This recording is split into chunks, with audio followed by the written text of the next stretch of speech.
You've clicked on this video, which means you want to know how to drop body fat and get that dream physique that you have always wanted. But maybe you have lost body fat and you keep going through the same cycles and you lose it and then you end up putting on that weight all over again. I'm going to tell you the best method to lose body fat, and not only just lose it, but sustain it forever.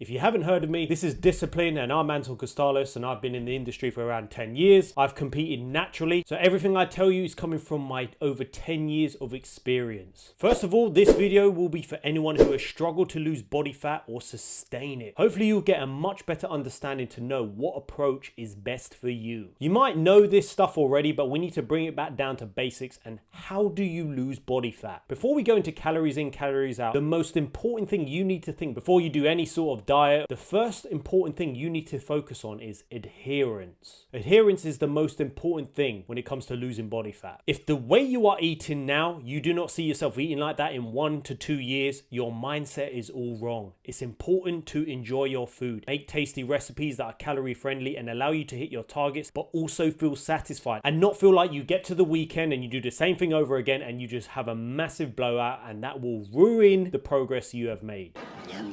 You should get to the weekend not feeling like you've restricted yourself and you cannot wait to have a blowout, because that will ruin your progress. And yes, honestly, one day can make that difference. Once you've understood that you're going to keep to your diet, the next thing we need to focus on is calories. You need to understand calories in, calories out, and you may roll your eyes and think, you know, I already know this, but a lot of people still don't understand this and they think they're in a calorie deficit when they're actually not. Along with calories, quality of food is so important, because sometimes, even though I preach flexibility and flexible dieting, a lot of people take it to another level. Some people think it gives you the excuse to eat shit as long as you track it, but the quality of the fuel is important. This will give you the energy to push yourself in the gym. If you have a Ferrari and you do not use the best fuel, you do not use the best mechanics for that car, over time, if you're just giving it crap service, you're giving it the worst fuel, it will start to deteriorate much more quickly. Obviously, I don't have to worry about that. I have a Golf.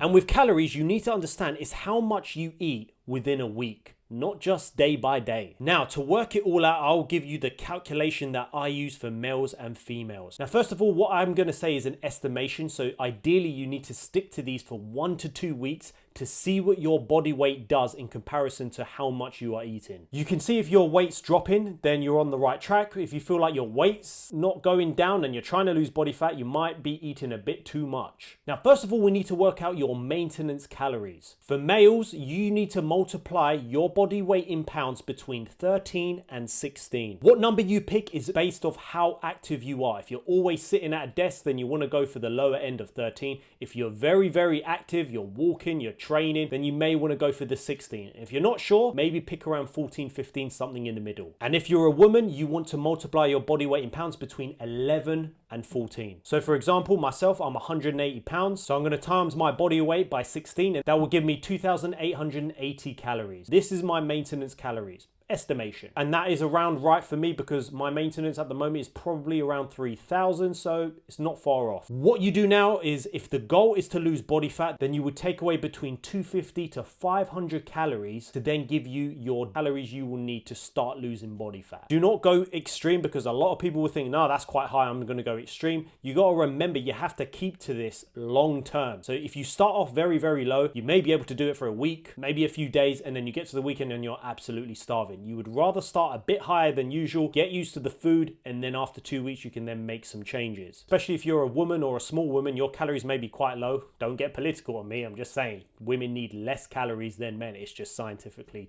proven. So don't attack me in the comments. Y'all too, everybody. Y'all and everybody are not the correct pronouns to address someone. Exactly. Okay, human. Not a pronoun. I hope you have a daughter someday and someone calls her a human. especially if you're a woman. If you think, wow, those are quite low, maybe start maybe 100, 200 calories below your maintenance. So if I take away 300 from what I've worked out for myself, that would give me 2,580. So let's round it down to make it easy. So that's 2,500 calories. Next, the most important thing you need to focus on is your macronutrient breakdown. A lot of people do focus just on calories. It's not just about that. It's about the quality of the food. Can you stick to it? But also the macronutrient breakdown. Protein is the most important macronutrient because this will keep you fuller for longer. It's the most thermogenic, which means the amount of calories burned through digestion, which protein is the highest with around 30 to 35%. I might be a little bit off. Carbs is the next and fats are the least. To work this out, now you can aim for around 1 gram per pound of body weight. So for myself, if I'm 180 pounds, which I am, then I would have 180 grams of protein. I prefer more, so I do aim for around 210, and there's nothing wrong with that. I just prefer when I'm in a deficit. I like to keep my protein a little bit higher because it does keep you fuller. If you feel you do struggle with feeling full, you might want to bump this number up a little bit. If you're a woman who's overweight, it may be a bit different. For women, I like to aim for around 120 to 130 grams of protein. So for me, I have 210 grams of protein, say. We're going to work that out into calories now, which is 840 calories. All you do is times 210 by 4 because there's 4 calories in a gram of protein, and that's how you'll get that number. But before we work out your carb numbers, next we need to work out your fat intake, which is very important. Fats are so important for hormonal balance, testosterone. This is so important for hormonal balance. And fats are very important in order to extract vitamins from the food that you are digesting. You don't want to underlook fat intake. I work it out by timesing 0.35 grams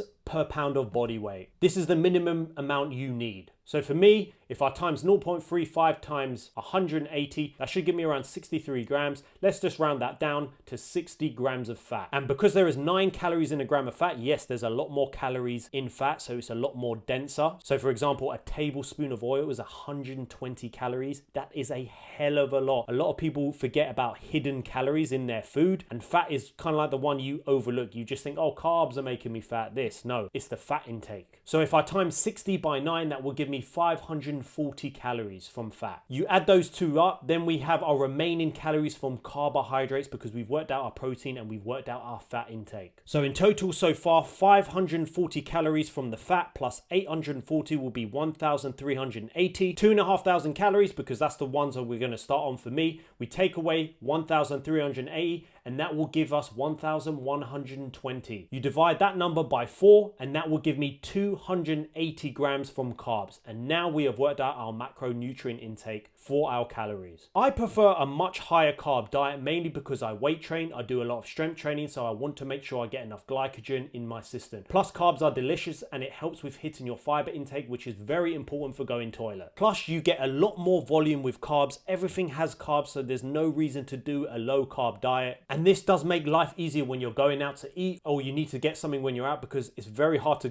do a low carb diet when you're on the road. A lot of you might think, whoa, that's a lot of carbohydrates. Trust me, calories are important and you will feel so much better having a high carb diet. You will have more energy throughout the day. You will have more energy for your training. Now that you've worked out your calorie intake, you have to focus on putting it into a diet plan or using flexible dieting. Where people go wrong, and what I've seen over my years of PTing and online training, is people will be too flexible too soon. Calories you've worked out, you need to focus on quality of food and getting a good structure in. You can't just be sporadic with your eating and think, oh, I've just hit my calories. You need structure. What else people do not properly track is stuff like coffees. If you have milk, sugars or anything like that, sauces, a lot of people underlook the sauces that they have, ketchup, the mayonnaise, stuff like that. You need to track those. You won't realize it, you're probably having more calories than you think. Opt for something like unsweetened almond milk because it's very low calorie, and also aim for sweeteners as well. Those are a lot better and I love them. They taste so good, and don't worry, they won't give you cancer. You don't want to be just putting sugar in your coffees and stuff. There is no point wasting your calories on that. Ideally, keep the foods now same for 2 weeks as much as possible to see what your weight does. Yes, it will fluctuate over the first 2 weeks. Do not try and run before you can walk. You would rather get the results first, and once you're getting a steady decrease in your weight, then you can be a bit more flexible. There's nothing wrong with keeping a structure, and as long as you're enjoying your food, you would rather keep it the same majority of the time. Water is so important as well, so most people again do not drink enough. So upon waking up, start the day with 1 to 2 glasses. I do this every day to wake up the body and the internal organs, and the body can start working as we're being dehydrated generated from sleeping all night. Sleep is so important as well. If you do not sleep enough, it will be harder for you to keep to your structured food plan. Your training will be much more harder, so it's harder to push through. So sleep is very important as well. If you don't sleep enough, you'll be more hungry because you're up more hours of the day. Along with everything I've spoken about, now your training is the most important. Well, everything's important. The training is also very important. You want to be doing weight training. Yes, if you're a woman, yes, you want to be doing strength training / weight training. If you're an old person, you want to be doing weight training. It will help with increasing your bone density, lowering the risk of osteoporosis. You want to be doing weight training. Don't just do cardio and sprinting all the time. I'm an next step. As well as your training, a lot of people may overlook this: steps. Your steps are very important when you're trying to lose body fat. Your NEAT, which is put on the screen, is everything you do outside of the gym. And when you are not sleeping, your commute to work, walking to the kitchen, this is super important, because even if you train 7 days per week and you sit down the rest of the day, you will still not lose weight. The training is such a small part of your day / week that you need to focus on what you're doing outside the gym. Start off between 8 to 10k steps per day, 70,000 for the week, as you can look at it from a weekly point of view. Yes, you can do this with your calories too, as long as you hit your weekly target, but I don't want to make it too complicated. You don't want to be eating more one day, blah, blah, blah. That's for more experienced people. So just do it with your steps for now. As long as you hit that target of 70,000 for the week, 10,000 a day, if you do 5 on one day and then you do 15 on the other, as long as it equates to that weekly target, you're good. Park further away from when you shop, go for walks when you have time, and don't be flipping lazy. If you say to me and you're on this video, I don't have time, then what are you doing? If you don't want to put in the work, there's no point even trying. You need to make sure you put the work in. Everybody want to be a bodybuilder. Right.